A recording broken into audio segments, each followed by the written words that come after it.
our first, we are looking at Minnesota and Philadelphia, fresh off of a 2-1 week. Dave, what do we like here?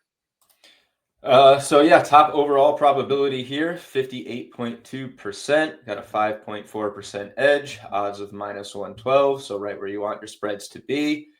Projected final score of 23-21 in this, 52% probability for the game to go over 43. So very nice, gritty NFC football game here. Eagles reeling from back-to-back upsets, as we talked about. Now they have to go on the road and face a well-rested Vikings team.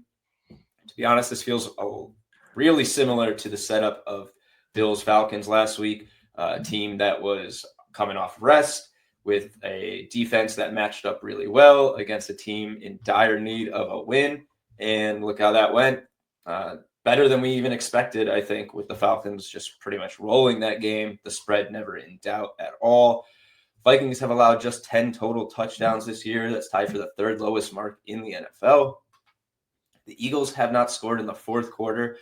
I talked about this last week. This is still just so crazy to me. I think it's the most telling thing of the team. They have not scored in the fourth quarter in 3 straight games now. On only 14 points scored in the entire second half in that span.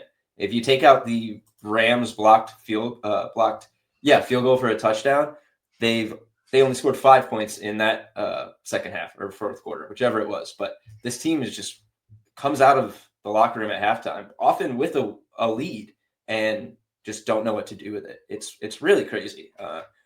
I don't know if I've ever seen something quite like it, especially for a team coming off a Super Bowl win. Feels like the hangover is just perpetuating throughout every facet of their game. And this is, not the biggest thing I would use to gauge a team, and it's only a singular point, but the Eagles have a negative point differential at 4-2.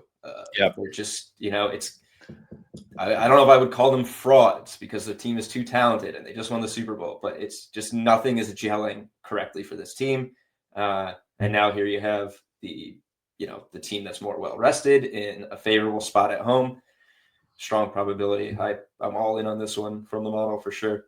Yeah, I think it's a sharp play too. I mean, I don't know. Not that our model is necessarily a sharp, but quote unquote, by traditional definition, I feel like this is one I would expect the public to be against. And if you are a situational bettor, that is sometimes something you look for. But it's telling. Philly has not been the Philly that is name brand Philadelphia Eagles. I love the fourth quarter stat, and I would just add those have been close games. Those have been like important drives. It's not like they're taking the foot off the gas. They've been needing to be at their best. They just can't score in the clutch right now. It to the eye test, to me, there are a lot of cooks in that kitchen on offense. I mean, there are a lot of guys that just look unhappy and maybe are outwardly telling you they're unhappy in the post game right now. So much of the talk has been we need to get Saquon back on track. A.J. Brown wants to get back on track. Devontae Smith wants to get back on track. I don't think anyone's happy with Jalen Hurts sort of getting to punch it in every time they get close. There's some egos at play right now. And on the Minnesota side, we think J.J. McCarthy is back. He had that stellar fourth quarter in week 1 all the way back at the beginning of the season. And who knows what he's going to be. But I think at minimum, Minnesota's going to be inspired and be feeling like they've got their QB1 back. I like Minnesota here a lot situationally as well. That J.J. McCarthy 1 quarter feels like a lifetime ago, Greg. It's kind of crazy. I was like, that was this year, actually. That wasn't when he got hurt last season.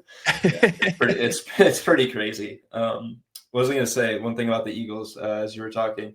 A.J. Brown in the post-game presser, there was all the talk about that they had the closed-door meeting for multiple hours, and then they were asking about it, and he was like, I don't know what a meeting. There was no meeting. Like, it's the vibes are just so not where you want them to be on a team that's supposed to have Super Bowl aspirations.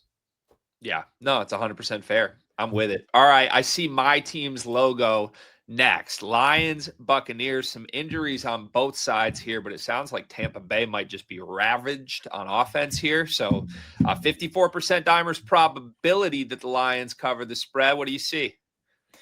Yeah, minus 1.8% edge. So you're getting some value here as well. Minus 110 on the odds. like I have here in the notes, like I wouldn't call this a must-win game for the Lions. They're not in danger of falling below 500 or even out of contention here, but it's really one they need to look good in at the very least. If they don't win, they have to be competitive. It's got to come down to the end. Probably them, coming up short or something, not giving up a final score, getting walked off, or frankly looking like they weren't in it for most of the game like they were against the Chiefs. The Bucs are a huge contender, as we've seen. They're no joke. They're for real. The team that they could see in the playoffs or even find themselves in a tiebreaker with for home field advantage or even the top seed in the NFC come the end of the season. So this is not a game you can take lightly. Sunday Night Football just didn't really feel like the Lions were clicking correctly. They pulled out that crazy Jared Goff TD, but that was called back over illegal motion. I also had Mahomes Goff anytime TD at plus 7,000 in that, so I'm sorry about that. Amon-Ra, big drop on fourth down, leads to basically a 14-point swing. And then from there, it just kind of seemed like they were playing catch up and just didn't quite have it. Bucs are really good, but I feel like they're kind of getting away with it a little bit with some of these injuries. Lost their top two receivers. Godwin isn't Chris Godwin right now. They don't even have their full running game. Bucky Irving is out at least another week or more.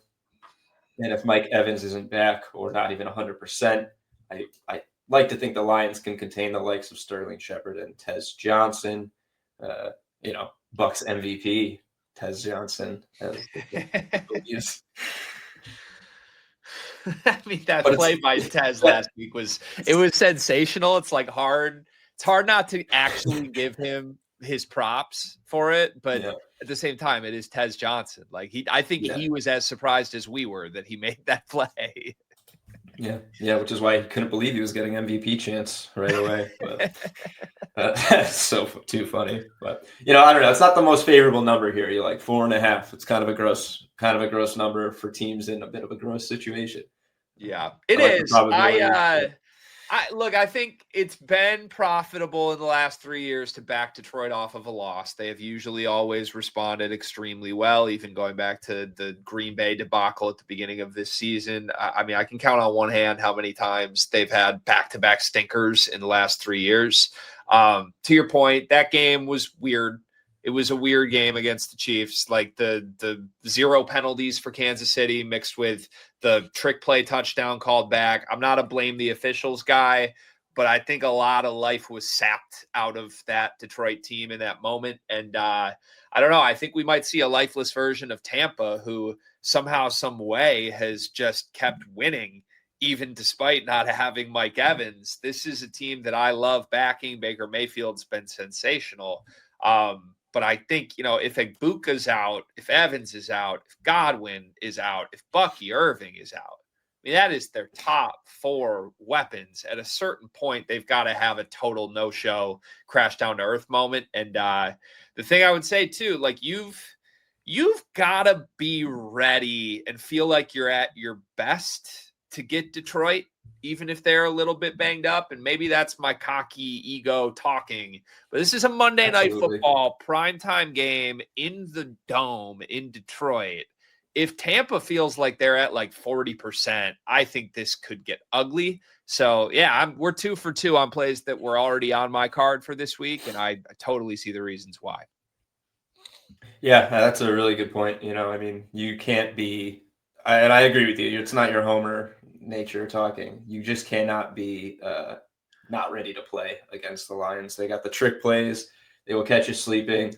The too many playmakers, simply the running game alone, can just pretty much close the door on any opponent.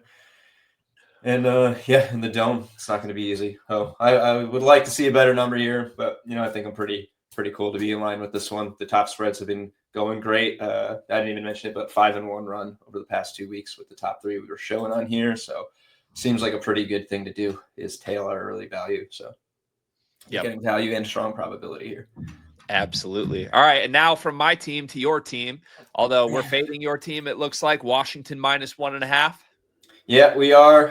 At least if you don't care about value, you'll see there's, I'll pull his banner down, quite literally a 0% edge on this game. It is as fair odds come. Commanders -1.5. So kind of both teams coming off a disappointing week. Feels like an appropriate game to close this out with, given my takeaway about how easy it is to bet against the Cowboys. But you're suddenly getting a trend here that doesn't quite fit either one of them. So it's going to be, anybody's guess of how this plays out. Pretty hilarious ending to one of the meetings between these teams last year. Multiple full field stretching touchdowns in the closing minutes. I don't think we'll see something quite like that this year. That seemed like a freak occurrence, but just goes to show that in these division games, anything can happen. And if you're looking at the under in this game, it's never under until it's over at the end of the game. So if McLaurin is back, you get that extra field stretching ability. Jaden Daniels is probably going to carve this team up through the air if he has everybody. Carve them up on the ground. It's a good rebound spot for Bill. Kind of a letdown last week after getting just an insane workload and output in week 5. Gets a 45% TD probability and a 58-yard projection. By far the top in this backfield as he's starting to truly run away with that role. Model is bucking the trend of the underdogs covering in Cowboys games. Like I said, that was on a 5-1 run so far, including the Cowboys as dogs. Siding here with the Commanders to not only cover, but win by a full field goal. 28-25 final projected score. I don't know. It's kind of an interesting one here. With 0% edge, I'm, less intrigued on just tailing the model outright here, especially because of the underdog trend and the ability for either of these teams to just put up crazy points in this game really leaves it open for anybody. But that does make me want to tail the dog, which is not what the model has here. But really, I think it's just going to be a shootout. This Commanders team let Geno Smith, Michael Penix, Caleb Williams all have some of their best games of the year. Pretty sure 3 touchdowns, no picks for Geno. Michael Penix threw for over 300, I think, in his only game this year. Jordan Love had one of his best games, and he's not been a high-volume passer. So no reason to think Dak Prescott, who's 11 touchdowns and 0 turnovers over the last 3 weeks, is going to slow down here, especially if they get CD back. Kind of interestingly, we show more, not surprised to see CD with more yards projected, but a lower touchdown probability than George Pickens, who can't be kept out of the end zone right now. So all signs point to a shootout. It's probably better for the underdog. Model has -1.5 here, and actually leaning towards the under with the highest total I think we've seen for either of these teams so far, 54.5. Should hopefully be a good game at least, but kind of a toss-up for me, to be honest. Yeah, it feels like a fair price to your point, right? -115, 0% edge. Although, again, a 54% probability is not nothing whatsoever. As far as taking Washington, I agree with you. This is probably the most toss-up of the 3 best bets for the week. For me, I like Washington given the situational spot of them blowing that Chicago game. Now, I could make the argument against it too. The same thing happened with Dallas. They lost a game they should have won. And also Washington is on a short week coming off a Monday night game. We kind of briefly talked about this last week, but the one against the spread loser that we had was Jacksonville outright. And that was also a short prep week. So, those are situational things that I do think matter here. For me, there's a lot of moving parts with injuries here. CeeDee Lamb, is he back? Terry McLaurin, is he back? I think I want to wait and see what the rulings are on those guys. Just get as close to the weekend as we can before adding this to my card. But, of course, if one of those 2 is in and one of those 2 is out, it's probably going to move the line. And who knows if this will even be a high probability play at that point anymore. So there's always risk involved with betting, especially early in the week like this. But to me, it's a fair price to start. And if everybody's healthy, I think I probably would play Washington -1.5. Or to our point earlier, where we're constantly looking for ways to fade this Dallas secondary, maybe if McLaurin's out, is this a Deebo Samuel spot? Probably. I'm real curious. Let me look real quick. Deebo's numbers versus the Cowboys. Not George Kittle-like, but he's probably done just fine. No receiving touchdowns. Ooh. As long as, according to StatMe, 1 rushing touchdown. So nothing crazy, but They've only played actually a few times and not since 2024. Totally different role here. Cowboys definitely can't stop a trick play. So if Debo takes an end around, which is like the most basic of trick plays ever, I think they're just going to be absolutely cooked. Imagine like a Jaden Daniels, Debo run pass option type of nonsense. Just going to be over. But yeah, I mean, I think that's probably the best way to bet this game will be through the prop markets, which we'll almost surely be taking a look at on Thursday with such a high total in this game. Probably going to be one of our storylines of the week. Yeah. Can we take a look now too? Let's take a look at some early prop values. Let's do it. So yeah, here's our three spreads before we wrap on this. Vikings 2.5, Lions -4.5, Commanders -1.5. I've got Debo's numbers here. I'll bring up, and then we'll take a quick look at our prop value. I was checking out some NHL stuff, which we'll get into later. Yeah, I love it, Dave. Where are we? Commanders, Cowboys. Debo. Well, so yeah, we got Terry McLaurin in here for now until he's ruled out. You'll probably see him, but lower touchdown percentage than Debo. Wow, pretty close in yards as well. I think Noah Brown is questionable in this game. Here we go. Just what we need is another Cowboys revenge game for a guy who's not even a starter. But yeah, so Noah Brown 2+ touchdowns incoming. Wow. Not really. Please don't hold me to that. Although I'll probably put $2 on it or something. Yeah, I think it's Debo touchdown for me. Yeah. I think that's what I'm circling, and you're hoping McLaurin's out. Yeah, no prop value up. Probably no markets open at this point, to be honest, or very much. So won't see anything here, but we'll definitely get into that one very heavily on Thursday's show for sure.